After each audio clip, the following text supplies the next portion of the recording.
Hey, welcome to the Football Diary podcast this week, the last round of fixtures before Christmas, and usually a pretty good indicator of how the Premier League table is going to finish, especially at the top. And with Liverpool being 4 points clear, with a game in hand after this round of fixtures, what does that mean for them? We'll be having a look at their sensational, entertaining 6-3 win over Tottenham, and also the shape of the top four. Chelsea dropped points drawing their fixture this week.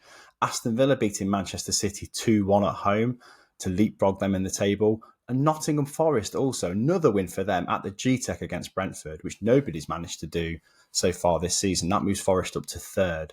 So plenty of football to look through.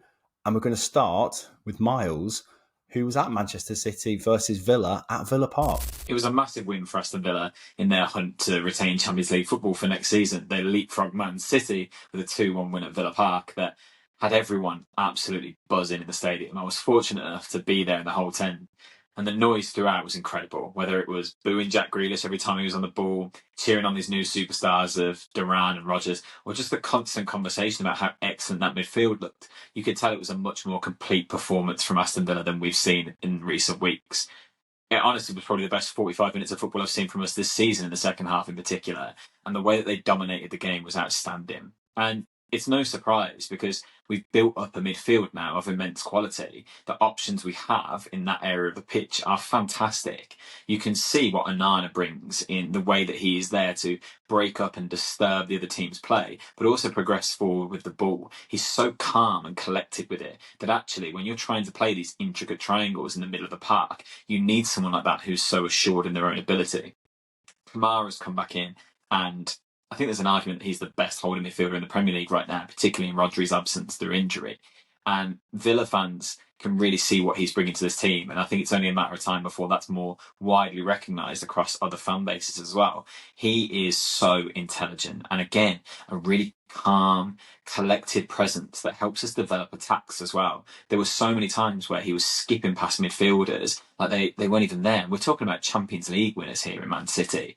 Of course, we know that City are missing some key players in that area of the pitch, but let's not underestimate the quality that is still there in that squad. But Aston Villa made them look very, very average in the middle of the park. And that's not even coming yet to Yuri Tielemans, who was man of match. His decisiveness with his passing, his ability to read the game and find space in little pockets where normally, someone like Rodri would probably stop that from happening. But City left themselves so open in so many areas of the pitch, and Tielemans was there to exploit it. And you could see that. He was constantly looking for the runs of Duran, Rodgers, even Watkins when he came on. It was excellent. His vision and his passing range. I'm not sure I've seen a midfielder with a better ability on the ball in that capacity in a Villa shirt in my lifetime, definitely. I think he's outstanding. And you can see the form that he's bringing to this season. Of course, in that middle, we're still talking about the likes of John McGinn as well, who was tenacious throughout, as he always is, and helped get Villa up the pitch. And then you've got to come on to the main men of the performance again, Rodgers and Duran. And these young players are excelling under Unai Emery and proving that actually their ceiling is a lot higher than anyone really anticipated, particularly Man City, who let Rodgers go just over a year ago for very, very little, and he pulled them apart. Man City's shape was woeful at times, and a lot of that was down to Rodgers and his ability to drive forward with the ball. He was shrugging players off like they weren't there. He left Walker and Kovacic and Akanji in his dust, basically, when he went for the goal. He floored Phil Foden at one point while he was trying to make a challenge. And he just looks like there's no limit to what he's capable of at this point. Obviously, there's elements of his game that are still very raw, but the natural instinct and intelligence is there, and you see it in his link-up play with Duran really often. Both of them seem to be loving playing together, and it makes it really hard for someone like Ollie Watkins to get back into the team right now, because the way these two are going forward make us look so threatening in an attacking sense. When our goal difference is suffering at the moment, and we're not necessarily killing games off in the way that we would expect, Duran and Rodgers look like the players capable of doing that. Rodgers, obviously, his status in the Premier League is sky high right now, and it's really interesting seeing him compared to someone like Jack Grealish. And I don't want to come on and talk about how excellent Villa are and focus on our past, but it is really sad to see the decline of someone who was so exciting in the Premier League, full stop. Now, as a Villa fan, obviously there's still a little bit of joy in that as well. We made a lot of money off him. And now we're talking about a player who's not got a Premier League goal in over a year. And the whole first half, it seemed like City were desperate to get him engaged in the game. It was constantly a Kanji or John Stones looking for balls over the top. And you saw some quality that he has. He got it under control instantly, every single time. His first touch is impeccable. And then that instinct is gone. He just plays the ball backwards. He puts balls into the box that are quite aimless. And he didn't manage to create anything really. And you could see him getting more and more frustrated. He bored over at half time and had an interaction with Emi Martinez. He put that late challenge in on John McGinn in the second half. And at the end of the game, he tried to go back at the Villa fans. It's a real fall from grace for him, because you compare it on the other side to what Rodgers is doing. And it's what we always loved about Jack Grealish when he was at Villa. He was able to drive with the ball, take players on. He was confident in his own ability. And he doesn't have that anymore. But Villa do have that in Morgan Rodgers. And I honestly don't know where he will end up by the end of the year, whether he's an England regular, what kind of numbers he'll post for Aston Villa. All I know is it's incredibly exciting seeing this rise from him and from John Duran, who, again, he just looks so clinical. Obviously, he had the offside goal ruled out, but he took that incredibly well. He maybe should have scored in the first minute of the game. But when he does get his chances, he is there and you back him. You really feel confident when he's on the ball. And there's always a debate now over whether he should start instead of Watkins or as well as. And the thing that we always say is, well, Watkins brings this work ethic. His movement is far more intelligent. He brings other players into the game. Not in this game. Duran did that perfectly.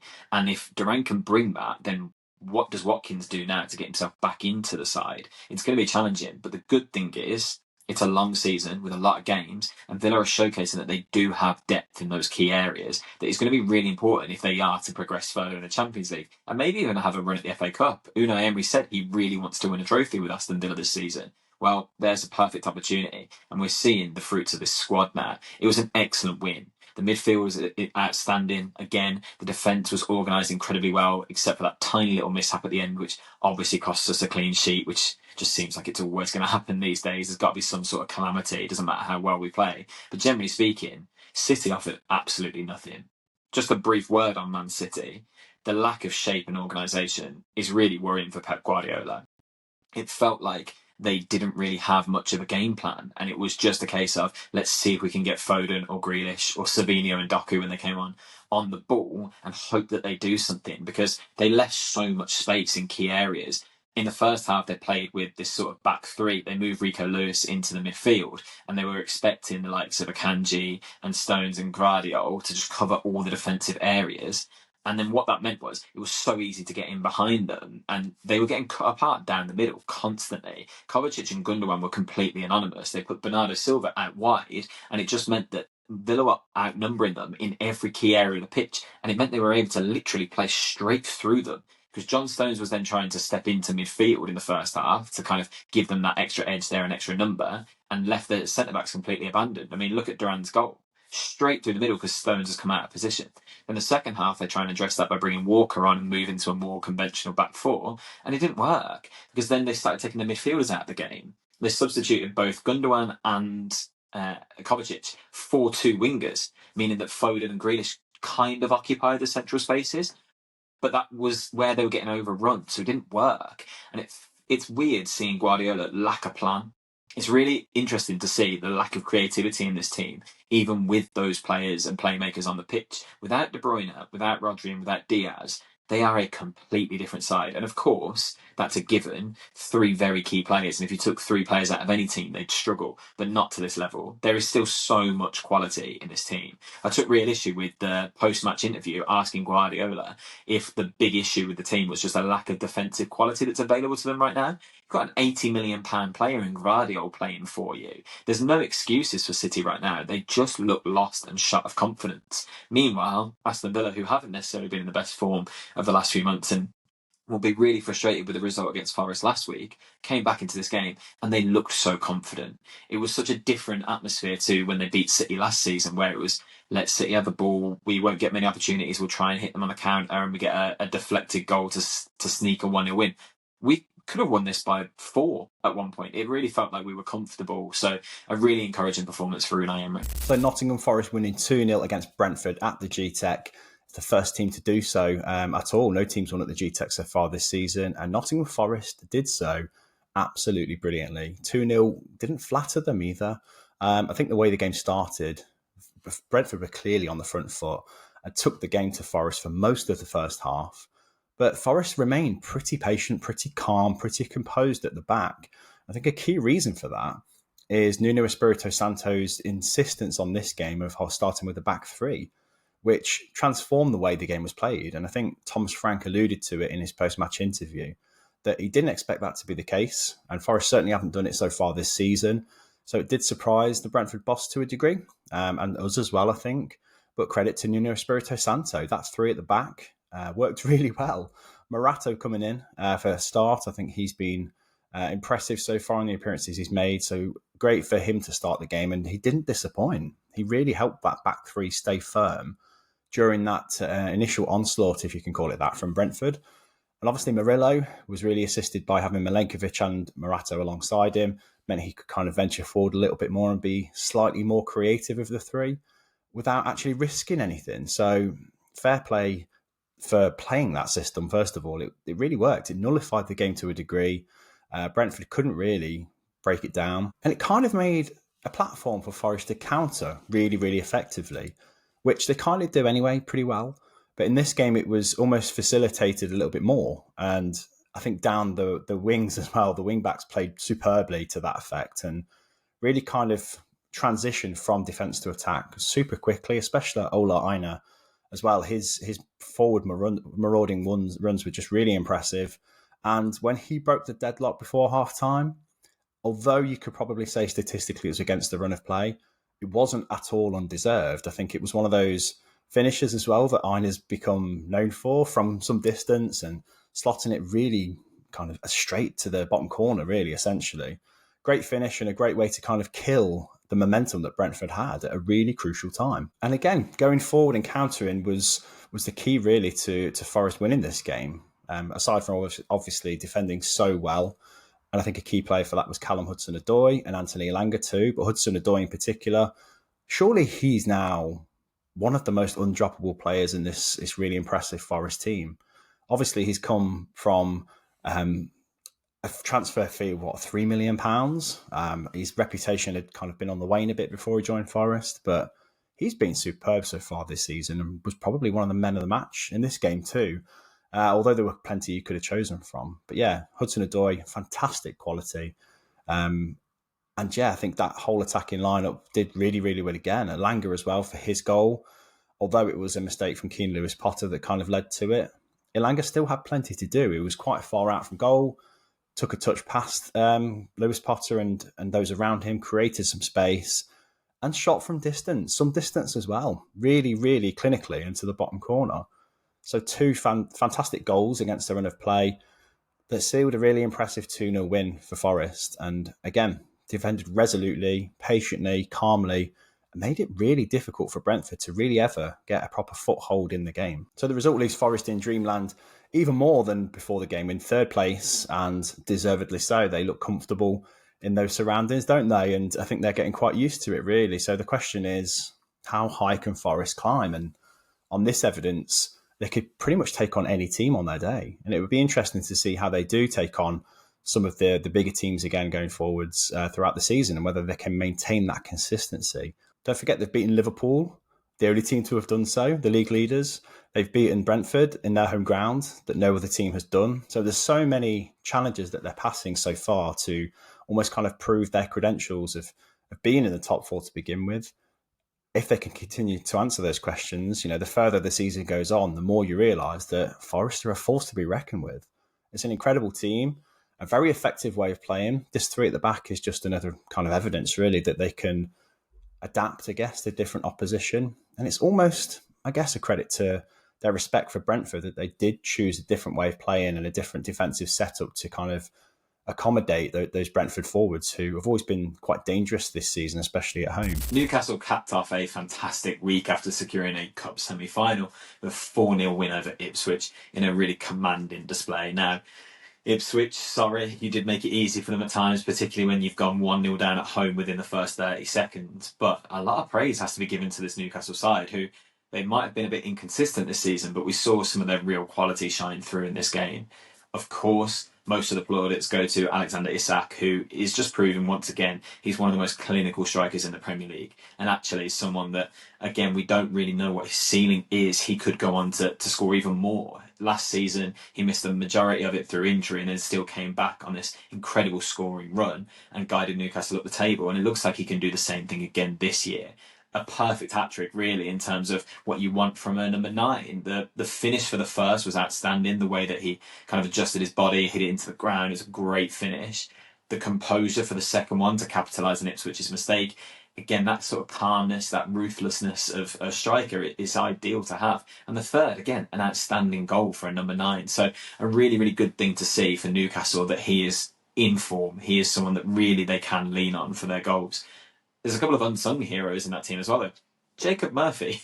I think he's one of these players that when the investment came in, we probably thought would move on from Newcastle eventually and wasn't quite up to the standard that they were trying to excel to. But he's been excellent in the last few games. Back-to-back Premier League goals. And another one where he took that incredibly well. His finish was outstanding. And you can see that the former Norwich player really wanted to prove a point against Ipswich. His assist for Isak's goal for his third was amazing. The way he skipped past defenders, the way he kept the ball under such close control, and that little flick is beautiful. Really, really good performance from him. And Sandro Tonali back in the side and has completely reshaped that midfield for Newcastle. Dropping into that number 6 role and being so progressive with the ball is amazing. It frees Guimaraes up to go further up the pitch. And they've got a really balanced midfield there with him back in it. I know there's a lot of talk of him being unsettled and wanting to move back to Italy, but it looks like he's really enjoying his time in the Newcastle shirt. I'm sure the fans are really keen to see him progress there on this journey because they've given a lot of patience and time to him, and he seems to be repaying that right now. I have no doubt that he'll be there by the end of January, and I think he'll stay through next summer as well. He wants to build something there, and Newcastle, when they look to kick on and build this new kind of club and regime out of the new ownership, these are the sort of players that you hang everything on. Tonali, Isak, Guimaraes, they're the ones of real quality that actually you don't want to be selling to the likes of Man City or sending back over to where you bought them from. Instead, you want them to be the foundation for your success. And then if you can develop the players that are still at the club, as Eddie Howe mentioned in his post-match, that he didn't think they would do a lot of activity in January. They wanted to instead focus on who's in the squad right now. Well, there's your core of players to base that on. And then there's a lot of young talent in this Newcastle team. Lewis Hall, Livramento. There's a lot of players that can excel and kind of catch up with the levels of Tonali and Isak, who aren't old themselves. They still have places to go as well. So a really encouraging performance from Newcastle. Ipswich will be frustrated.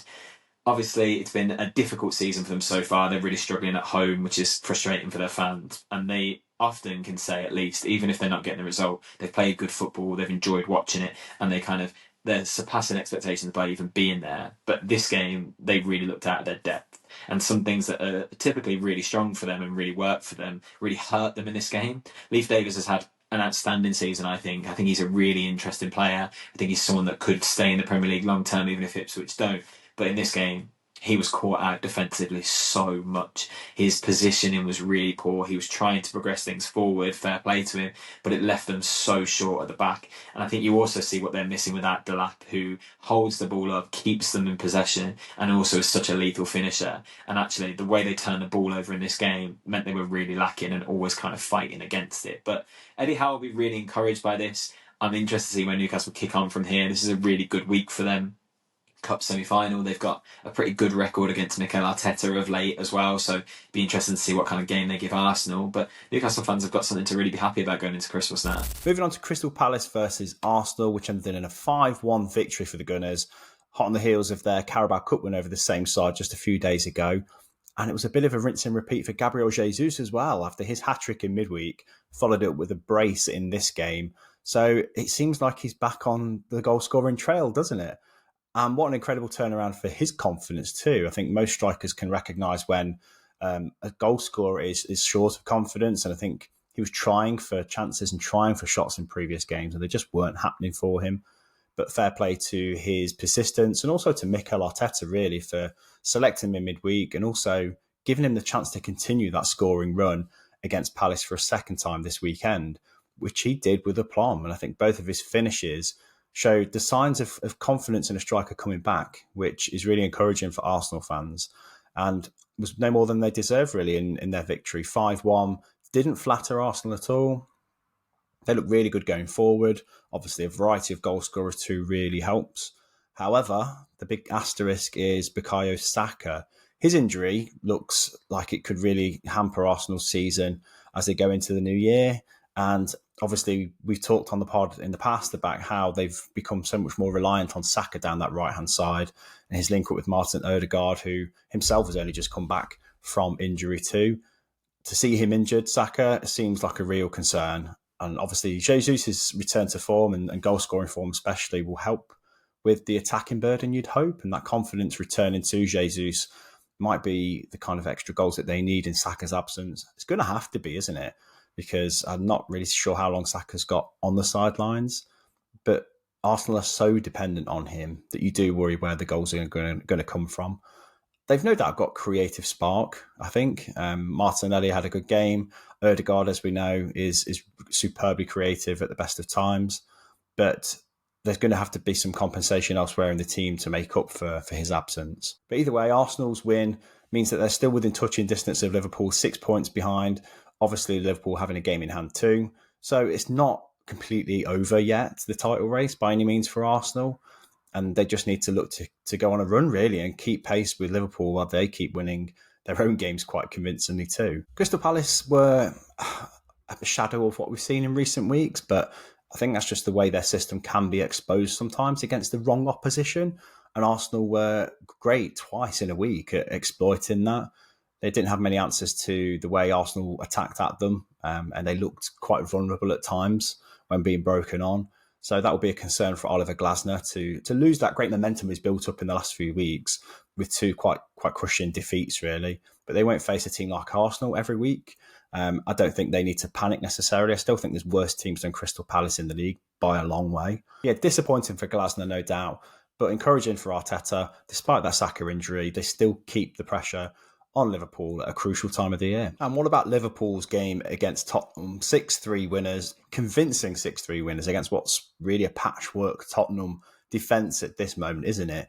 And they exposed every Spurs frailty in this game, Liverpool, right from an early goal after 23 minutes, I think it was. A beautiful defence splitting cross from Trent Alexander-Arnold, finished off by Luis Diaz.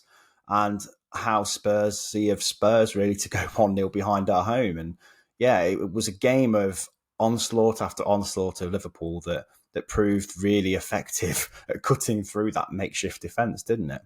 So, yes, Spurs, a real humiliating defeat for them, but an incredible attacking performance once again from Liverpool. Every wave they went through going forward looked like it might score, and it pretty much did. 6 goals did not flatter the Reds at all. Mo Salah again was instrumental in that performance. Dominic Szoboszlai had, I think, his best game of the season so far, and being in the right place at the right time, which again wasn't difficult against this flimsy Spurs defence, but he really took advantage of that thoroughly. So yeah, really great performance from Liverpool. Sliced through Spurs so easily.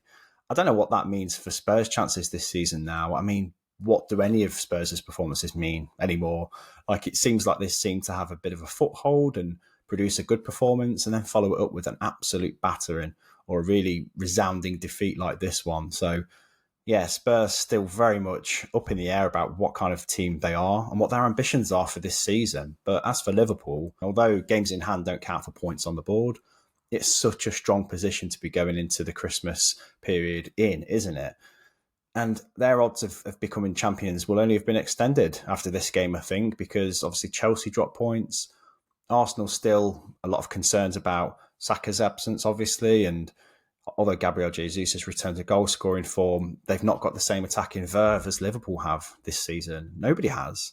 That's what sets them apart. They're just so great going forward and really enjoyable to watch. And unless you're a Spurs fan, this game was an absolutely great example of that. So Liverpool very much in the driving seat after this game especially, and yet another example of what they can do, how they can hurt teams going forward, especially if the team they're coming up against is as flimsy as Tottenham were. As for some of the best of the rest, well, I've kind of got to give credit to Bournemouth, really, haven't I? They beat Manchester United 3-0 at Old Trafford. United looked really abject, and as a United fan, I feel like I have to almost grit my teeth and expect these performances to kind of show something, demonstrate something to Ruben Amorim about his players.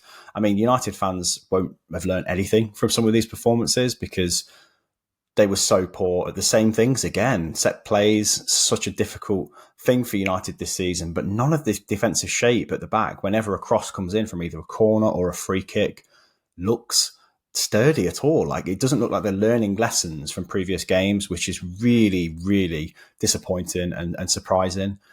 Ruben Amorim's only obviously been there a little while, so he's still got time to kind of make that work, but I think he knows which players are on his side now and which players are going to work in this system. Another game without Marcus Rashford, of course, not even in the matchday squad. I think it's probably fair to say his days at Old Trafford are numbered. Where he goes in January is anybody's guess, but I think PSG seems like probably the most likely destination. No Garnacho in the starting 11, but wouldn't have made a huge amount of difference anyway because defensively, United look so poor. But again, credit to Bournemouth. Bournemouth were set up almost to expose United's frailties from the get-go, starting with how they set up during set plays. I think the quality of the cross has to be good, and it was. And I think the movement in the area was good too. And United just panicked, really. Josh Zirkzee didn't get anywhere near the attacker for the goal, and that was really poor from United. But again, credit to Bournemouth. They knew that was a weakness of United's and exploited it fully. And a similar story for the penalty. A clear penalty, of course, by the way. Mazraoui got nowhere near the ball and just hacked the player down. So no argument there at all. And a really good penalty once again from Justin Kluivert, who's proving a bit of a specialist, isn't he, from the penalty spot. And yeah, another great goal for him to add to his tally. And that swung the momentum completely in Bournemouth's favour then, because they scored a goal straight after that through Antoine Semenyo. Another sweeping move through United's defence, absolutely cutting through them. Lisandro Martinez should have done better at trying to clear the danger. Sticking a leg out to try and block the shot, it just isn't good enough. But Bournemouth were really slick again going forward and getting at United and making it so that they just panicked every time the ball came near them and Bournemouth players came at them. And it forced a 3-0 victory that really wasn't undeserved. So well played Bournemouth. And they're flying so high at the moment, aren't they? They've gone into 5th now after this victory on goal difference. And Andoni Iraola's team look really cohesive and really good going forward with some really, really standout players. We've said on the pod already about how good Antoine Semenyo is. I think Justin Kluivert as well is finally kind of justifying his name, which is always difficult when you've got a famous dad who's been a really big player in football, in European football in recent years. And they look a real threat for the European places, don't they, Bournemouth? And I know there's a lot of teams in and around that kind of block of teams from maybe 5th down to 10th. But at the minute, they're one of those teams that don't seem to be dropping off very often and are giving some really big teams a run for their money. Although at this rate, after this result and looking at the league table now, I'm not sure I can really claim that my team are a big team anymore. Manchester United are comfortably in the lower half of the table. So a lot of work to do for Ruben Amorim. But Andoni Iraola, on the other hand, has got a really, really good chance of getting European football to Bournemouth for the first time ever. And that would be such an incredible feat, wouldn't it? Another notable mention for Wolves, who really comfortably beat Leicester in Vitor Pereira's first game as boss. What a turnaround that is for Wolves. They weren't very threatening previously and looked really flimsy at the back, but it was Leicester, their opponents, who looked really weak this time around. And yeah, and I think Wolves' attacking momentum really tested Leicester's defence, didn't it? Not that it needed much testing to buckle under the pressure, but some fantastic goals. Again, Cunha instrumental to the way Wolves moved forward through the gears, and some great shots, great goals, and obviously encouraged to shoot by the coach. You can see that. Wolves dealt with Jamie Vardy fairly comfortably, and Leicester must be really concerned about how poor defensively they look. Ruud van Nistelrooy has put Danny Ward in goal, and he's been absolutely shocking since he's been here. The amount of goals that Leicester have conceded since he's been in goals shows just how urgent they need probably a backup goalkeeper or maybe an outstanding number one come January. If they're going to survive in the Premier League this season, they've really got to address that defensive frailties. And that starts with a goalkeeper, because everything that Danny Ward does just makes everyone in front of him jittery. That's not what you need when you're fighting a relegation battle, is it? But credit to Wolves. Vitor Pereira couldn't have wished for a better start, really. Puts them level on points with Ipswich, and looking at the teams above them and thinking we can probably catch them now. So yeah, a big improvement for Wolves, and just the kind of bounce they needed really to kickstart some kind of season for them. So that's it for this week's pod. Obviously a real shame for us not to be together to record this at the same time, but festive schedules are always so different for everybody, aren't they? And we're no different. We've all got families and lives outside of this. But we wanted to keep this amazing week in the pod. We didn't want to take a festive break for that reason, and I'm glad we did. There's plenty of football to talk about, and want to keep this momentum going for us on the podcast too. So anyone that watches us regularly, thank you so much. If you're new to the channel, please do consider liking and subscribing us on YouTube. First of all, that's where we sort of want to see the majority of our growth. We're predominantly a video platform. But of course, if you're listening to this on an audio platform, you'll know that we've got a lot of episodes and a huge back catalogue there too. So please do find us on Spotify, Apple Podcasts, and pretty much anywhere you do get your audio. But we're also on socials too, TikTok and more recently Blue Sky, and all of the podcasters, myself, Myles and Dave, are on there too.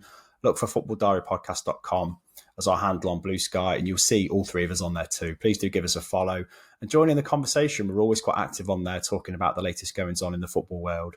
But until our next podcast, the other side of Christmas, please do have an enjoyable festive period if you do celebrate. If you don't, just enjoy the football. See you soon. Take care. Thank you. Bye.